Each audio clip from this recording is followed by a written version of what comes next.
দেশের ১৩ জেলায় সন্ধ্যার মধ্যে সর্বোচ্চ ৪৫ থেকে ৬০ কিলোমিটার বেগে ঝোড়ো হাওয়াসহ বৃষ্টি বা বজ্রসহ বৃষ্টি হতে পারে বলে জানিয়েছে আবহাওয়া অধিদপ্তর।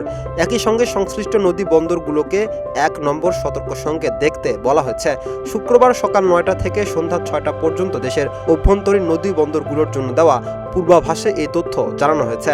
দেশ জুড়ে যে কোনো কেনাকাটায় ১০,০০০ টাকার বেশি অফার, তাই পেমেন্ট মানেই বিকাশ।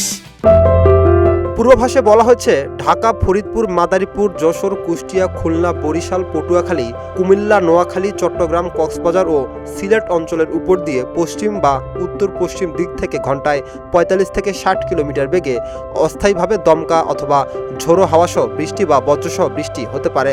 একই সঙ্গে এসব এলাকার নদী বন্দরগুলোকে ১ নম্বর সতর্ক সংকেত দেখতে বলা হয়েছে।